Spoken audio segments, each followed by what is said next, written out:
আওয়ামী লীগকে নির্বাচন করতে না দিলে সমর্থকরা ভোট বয়কট করবে, রয়টার্সকে শেখ হাসিনা। এ নিয়ে একটু কথা বলবো। যুক্তরাষ্ট্রের ওয়াশিংটনে বাংলাদেশ দূতাবাসের প্রেস মিনিস্টার গোলাম মুর্তজাকে একটু যুক্ত করে নেই যদি।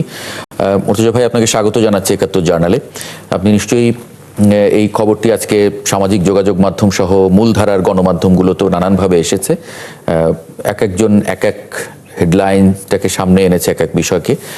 আপনি আসলে কিভাবে তার এই বক্তব্যকে ব্যাখ্যা করবেন, ঠিক সময়টাও যদি একটু উল্লেখ করেন, কারণ সামনে নির্বাচন, জুলাই সনদের বিষয় নিয়ে নানানভাবে কথা হচ্ছে, দলগুলোর মধ্যেও মতভেদ ইত্যাদি। সেই সময়ে এই ধরনের একটি বিষয়, সময়টাও বিচার্য কিনা? জি, ধন্যবাদ আপনাকে। বাংলাদেশ থেকে গণ আন্দোলনের মুখে পালিয়ে যাওয়া শেখ হাসিনা একটি সাক্ষাৎকার দিয়েছেন এবং সেই সাক্ষাৎকারটি নিয়ে আপনি যেভাবে বললেন যে মূলত সামাজিক যোগাযোগ মাধ্যমে এক ধরনের আলোচনা, তর্ক বিতর্ক চলছে নানাবিধ দিক নিয়ে। পালিয়ে যাওয়ার 1 বছরের কিছু সময় পরে গিয়ে তিনি বিদেশি গণমাধ্যমের সঙ্গে কথা বললেন। কোট আনকোট কথা যদি বললেন, এইভাবে যদি বলি তাহলে আমার ধারণা সঠিকভাবে বলা হয় না।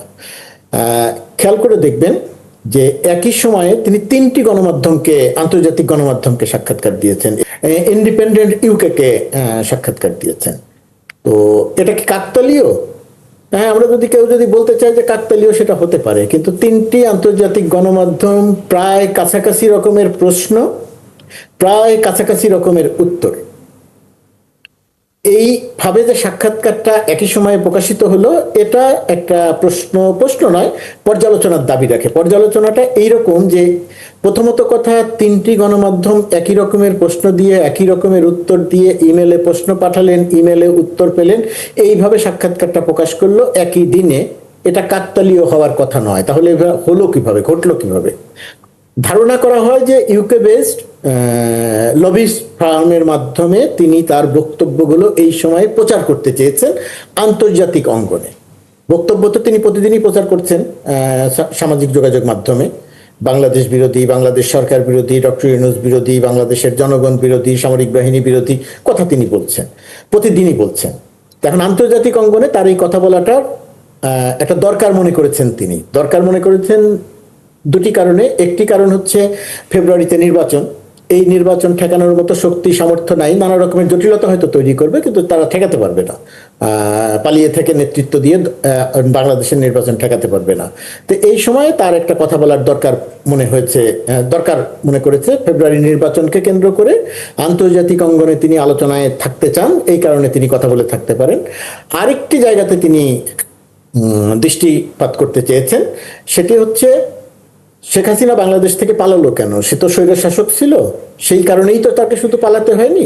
সে পালানোর আগে বাংলাদেশে একটা গণহত্যা করে গেছে, মানবতা বিরোধী অপরাধ করে গেছে। সেটা বাংলাদেশের মানুষ যেমন জানে, সেটা জাতিসংঘের প্রতিবেদনে আছে যে সে মানবতা বিরোধী অপরাধ করেছে। এই মানবতা বিরোধী অপরাধ করেছে বলেই মূলত কাকে পালাতে হয়েছে।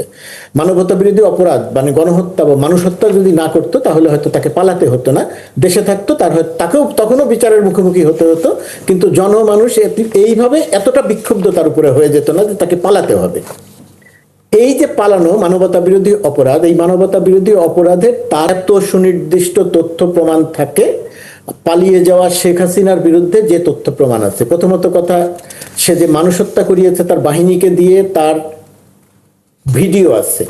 আওয়ামী লীগ, যুবলীগ, ছাত্রলীগকে দিয়ে মানুষ হত্যা করিয়েছে, তার ভিডিও আছে। আইন শৃঙ্খলা রক্ষাকারী বাহিনীকে দিয়ে হত্যা করিয়েছে, তার ভিডিও আছে। অডিও আছে, সে যে মানুষ হত্যা করতে বলছে সেটার অডিও আছে। সে যে হেলিকপ্টার থেকে গুলি করতে বলছে সেটার অডিও আছে। স্থির চিত্র আছে। ঘটনাক্রম বিশ্লেষণ করলে নানাবিধ কিছু প্রমাণ হয়। আরো অনেক প্রমাণ আন্তর্জাতিক অপরাধ ট্রাইব্যুনালের হাতে আছে। তো এইরকম মামলার বিচার চলাকালীন, বিচার যখন চলছে, একটি মামলা বিচার সব পর্ব শেষ হয়েছে আগামী 13 তারিখে, তার নভেম্বরের 13 তারিখে, আমি যদি তারিখটা ভুল করে না থাকি, 13 তারিখে তার রায় ঘোষণা করার কথা। রায়ে কি হবে, শাস্তি হবে কি হবে না সেটা আলাদা ব্যাপার, কিন্তু সে নিজে যেহেতু জানে যে সে অপরাধ করে, আর হয়তো সর্বোচ্চ শাস্তি হয়তো বা হতে পারে। আদালত কি শাস্তি দিবে নাকি তাকে মুক্তি দিবে সেটা আদালতের ব্যাপার, আমি বা আমরা কেউ সেখানে বলতে পারি না। কিন্তু আমার ধারণা যে শেখ হাসিনা নিজে জানে যে সে কি অপরাধ করেছে এবং কি শাস্তি হতে পারে। এই শাস্তি হওয়ার আগে সে জাতীয় এবং আন্তর্জাতিক অঙ্গনকে একটু জানাতে বা বোঝাতে চাইলো যে তার উপরে অন্যায় হচ্ছে। এক ধরনের প্রোপাগান্ডা তো সে চালিয়ে অভ্যস্ত, এবং আওয়ামী লীগ এই প্রোপাগান্ডাটা চালাতে খুব অভ্যস্ত। যদি গোয়েবলস জীবিত থাকতেন, হিটলারের সেই গোয়েবলস যদি জীবিত থাকতেন, তাহলে গোয়েবলসও হার মানতেন যে প্রোপাগান্ডা চালানোর ক্ষেত্রে শেখ হাসিনা গোয়েবলসের কয়েক গুণ বেশি দক্ষ, তার চেয়ে কয়েক গুণ বেশি দক্ষ। কারণ একই মিথ্যা কথা, একই অসত্য কথা তিনি বারবার বারবার বারবার করে বলতে পারেন।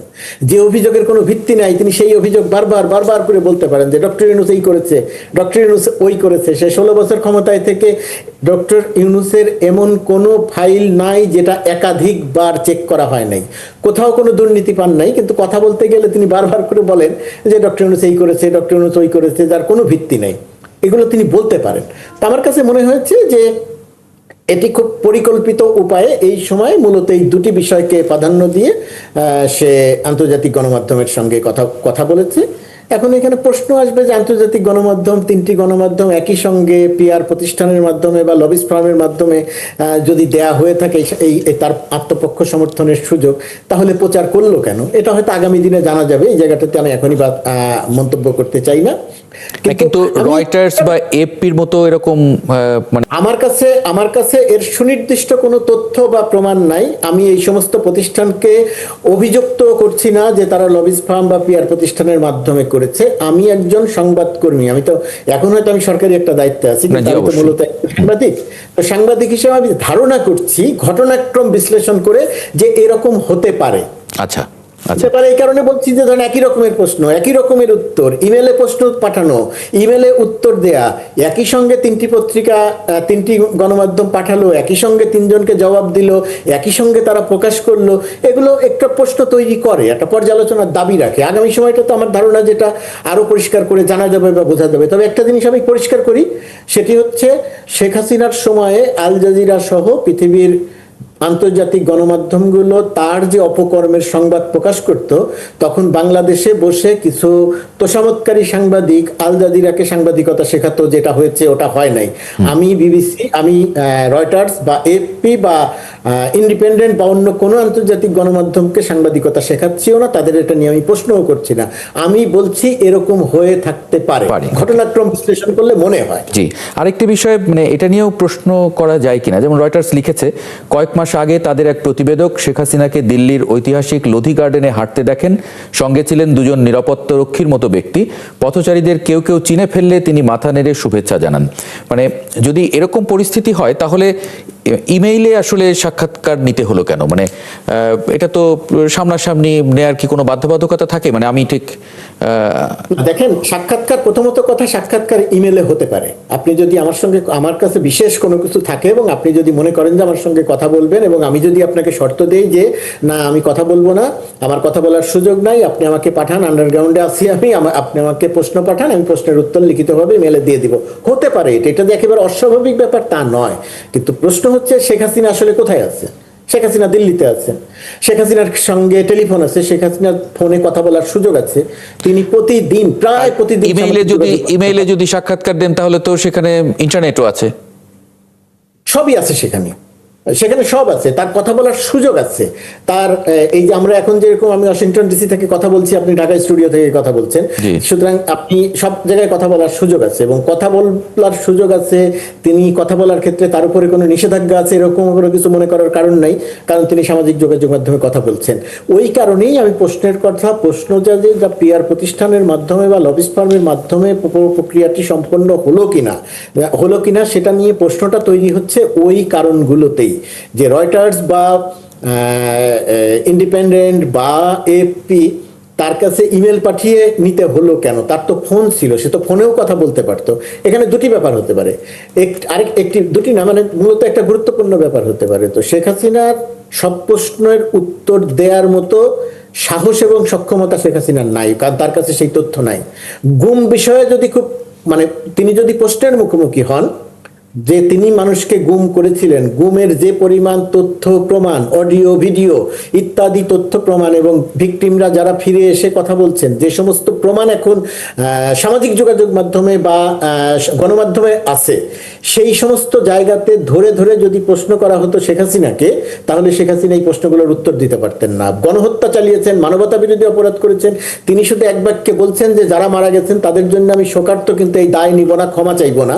কিন্তু তার পরিপ্রেক্ষিতে যদি একজন সাংবাদিক, এপি বা ইন্ডিপেন্ডেন্ট বা যে কোনো গণমাধ্যমের, বাংলাদেশেরও কোনো গণমাধ্যম যারা সাক্ষাৎকার নিতে অভ্যস্ত, তাদের মুখোমুখি যদি শেখ হাসিনা হন, তাহলে শেখ হাসিনা এই প্রশ্নগুলোর জবাব দিতে পারবেন না, কারণ তিনি জানেন যে তিনি মানবতা বিরোধী অপরাধ করেছেন। আমার ধারণা যে শেখ হাসিনার এই গণমাধ্যমের মুখোমুখি না হওয়ার ক্ষেত্রে, টেলিফোনে কথা না বলার ক্ষেত্রে, অডিও বা ভিডিও যে কোনো ফরম্যাটই হোক, কথা না বলার ক্ষেত্রে বা কথা বলতে সাহস না করার ক্ষেত্রে তার অপরাধটা একটা বড় ভূমিকা রাখে। আমি চাইলে উনি এমন একটা জায়গায় আছে, এবং মুর্তজা ভাই হয়তো এগ্রিও করবে, যে তিনটা ইন্টারভিউ যে ছাপা হয়েছে, অ্যান্সারগুলো কিন্তু অলমোস্ট সিমিলার। সো আমার মনে হচ্ছে যে জিনিসটা যথেষ্ট পরিমাণ ভেটেড, এবং যে জিনিসটা যথেষ্ট পরিমাণ আর্টিকুলেটেড ভাবে জিনিসটা সাজানো হয়েছে। দেখেন, আমি এটা অ্যান্টিসিপেট করছিলাম, আমি তো বরং বলবো যে এই যে আমরা ইলেকশনের দিকে যাচ্ছি, এটা প্রথম চাল। উনি মুখটা খুললেন, উনি এই যে শুরু হলো আর কি, উনার স্ক্রিপ্টার ইয়েটা শুরু হলো। সো আমি এখন এটা আমার মনে হয় না যে মানে এইটা উনি যাই বলেছে কিনা, এটা গ্রহণযোগ্যতা কতটুকু আছে সেটা নিয়ে আমার একটা বড় প্রশ্ন আছে আর কি। কারণ ইউএন দ্বারা কিন্তু উনি যে অ্যাট্রসিটিস গুলো করেছে সেটা অলরেডি স্টাবলিশড। সো উনি বলতেই পারে চাইলে, কিন্তু এখন কথা হচ্ছে যে এটা এখন আমাদের দিক থেকেও, বাংলাদেশের দিক থেকেও আমার মনে হয় একটা আমাদের ফরেন মিনিস্ট্রির সাথে এখন, যেহেতু তাকে একবার বলা হয়েছে, চিফ অ্যাডভাইজার নিজেই বলেছে যে উনি নরেন্দ্র মোদীকে বলেছেন যে শি শুডন্ট গিভ ইন্টারভিউজ। তো এটা যখন না হলে, এটা এখন একটা আমার কাছে মনে হয় যে একটা মানে রাষ্ট্র, হ্যাঁ, একটা ইন্টারন্যাশনাল রিলেশনের দিক দিয়ে এখন আমাদের কথা বলতে হবে, এটাও একটা জায়গা আছে। আমি এখানে আরেকটু যোগ করি যে এই যে পালিয়ে যাওয়া বাংলাদেশ থেকে পলাতক শেখ হাসিনা যে কথাগুলো বললেন আন্তর্জাতিক অঙ্গনকে জানানোর জন্য, আমি বিশ্বাস করি, এবং আমি যখন এইখানে ওয়াশিংটন ডিসি বা এই অঙ্গনের লোকজনের সঙ্গে কথা বলি, গুরুত্বপূর্ণ মানুষের সঙ্গে যখন আমরা কথা বলি, বা আমাদের কাছে যারা জানতে চান, শেখ হাসিনার এই কথাগুলো আসলে কোনো রকম কোনো বিশ্বাসযোগ্যতা নাই। আন্তর্জাতিক গণমাধ্যম থেকে শুরু করে শক্তিশালী দেশগুলোর যারা পরিচালনা করেন, তাদের কাছে শেখ হাসিনার যে মানবতা বিরোধী অপরাধ, জাতিসংঘ দ্বারা স্বীকৃত যে অপরাধ, এই অপরাধগুলোর সম্পর্কে তারা মোটামুটি পরিষ্কারভাবে অবহিত। তারা জানেন, তারা শুধু বাংলাদেশ সরকারের থেকে নয়, বাংলাদেশের গণমাধ্যম থেকে নয়, আন্তর্জাতিক গণমাধ্যম থেকে নয়, তারা তাদের নিজস্ব প্রতিনিধিদের মাধ্যমে, নিজস্ব সেটআপের মাধ্যমেও তারা প্রকৃত তথ্য, জুলাই আগস্ট মাসে শেখ হাসিনা কি করেছিল, কি পরিমাণ বর্বর নির্মম নিষ্ঠুর আচরণ করেছিল, এইগুলো তথ্য প্রমাণ সবই তাদের কাছে আছে। সুতরাং শেখ হাসিনা এখন আন্তর্জাতিক অঙ্গনে কথা বলে আন্তর্জাতিক বিশ্বকে প্রভাবিত করবেন, বা আওয়ামী লীগকে একটা নিষিদ্ধ ঘোষিত কার্যক্রম, নিষিদ্ধ ঘোষিত আওয়ামী লীগের প্রতি কোনো সহানুভূতি তৈরি করবেন, শেখ হাসিনা বিরুদ্ধে যে মামলা চলমান আছে সেই চলমান মামলাগুলো প্রভাবিত হবে ইত্যাদি, বা নির্বাচন কোনো প্রশ্নের মুখে পড়বে, তিনি নানা চেষ্টা করবেন। কিন্তু আমার কাছে মনে হয় না যে আন্তর্জাতিক বিশ্বে শেখ হাসিনার বা আওয়ামী লীগের কোনো রকম কোনো গ্রহণযোগ্যতা আছে যে তারা এই সমস্ত কথা বলে এটাকে প্রভাবিত করবে। তাহলে কেন বলছে এই কারণে, যেহেতু তার আর কোনো কিছু করণীয় নাই, সে সামাজিক যোগাযোগ মাধ্যমে কথা বলছে, ওখানে তো শুধু বিষোদ্গার করছে, মানুষকে তুচ্ছ তাচ্ছিল্য, গালি, যে শব্দগুলো আমরা মুখে আনতে পারবো না সেই শব্দগুলো শেখ হাসিনা বলছে, শেখ হাসিনার লোকজন বলছে। তো এগুলোর যেহেতু কোনো লাভ হচ্ছে না সোশ্যাল মিডিয়ায় কথা বলে, এখন সে আন্তর্জাতিক মিডিয়ায় কথা বলে মনে করছে হয়তোবা লাভ হতে পারে, হয়তোবা নির্বাচনে তার দলের অংশগ্রহণের সুযোগ পাওয়ার ব্যাপারে আন্তর্জাতিক বিশ্ব চাপ দিবে। কিন্তু আলোচনা করছি, সামনে আরো আশঙ্কা করেন কিনা পাচ্ছে দেখেই আমি বলছি, গুরুত্ব না দিলে ভালো এই কথাগুলো। জি, মানে কিন্তু সামনে আরো আশঙ্কা করেন কিনা এরকম কথা বলার? জি, মানে উনি এরকম মানে আরো গণমাধ্যমে আরো সক্রিয় হয়ে যাওয়ার আশঙ্কা করেন কিনা, বা দেখেন কিনা? গণমাধ্যমে সক্রিয় হলে তো কোনো সমস্যা নাই। উনি ভারতে অবস্থান করে সকল রকমের সুযোগ সুবিধা নিয়ে যেটা করবেন, যেটা নিয়ে আমার আশঙ্কা আছে, সেটি হচ্ছে নির্বাচনকে কি করে ঠেকানোর একটা প্রচেষ্টা তিনি করবেন। সেইটার প্রচেষ্টার অংশ হিসেবে এক ধরনের বিশৃঙ্খলা করার চেষ্টা করবেন। ওই যে তিনি সামরিক বাহিনীকে উস্কানি দিচ্ছেন, নিজের দলের নেতাকর্মীদের বলছেন যার যা আছে সেটা নিয়ে ঝাঁপিয়ে পড়তে বলছেন, এক ধরনের যুদ্ধ পরিস্থিতি তৈরি করতে বলছেন। এই জায়গাটিতে আমাদের অর্থাৎ সরকারকে অনেক বেশি সতর্ক থাকতে হবে, আইন শৃঙ্খলা রক্ষাকারী বাহিনীকে অনেক বেশি সতর্ক থাকতে হবে। নানা রকমের নাশকতামূলক কর্মকাণ্ডের সঙ্গে সম্পৃক্ত হবে নিষিদ্ধ ঘোষিত কার্যক্রম, নিষিদ্ধ ঘোষিত আওয়ামী লীগ। এই কথা মুর্তজা ভাই জিনিসটা খেয়াল করছেন, সেটা হচ্ছে যে উনি ঠিক হাসিনা কিন্তু অনেক জায়গায় যে উস্কানি দিচ্ছে, কিন্তু আজকে রয়টার্স উনি বলছে উনি কিন্তু দেশে আসছে না।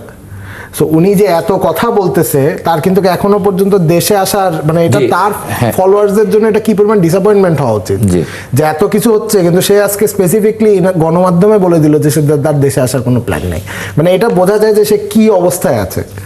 মানে তার আমার মনে হয় না যে ওই ফ্রন্ট ফুটে আসার কোনো চান্সই আছে। মানে এটা একটা হাস্যকর জায়গায় পরিণতি হতে যাবে আর কি। আমি এটার জন্য বললাম যে সে প্রথম দাওটা দিল, এটা আরো হাস্যকর হবে সামনে।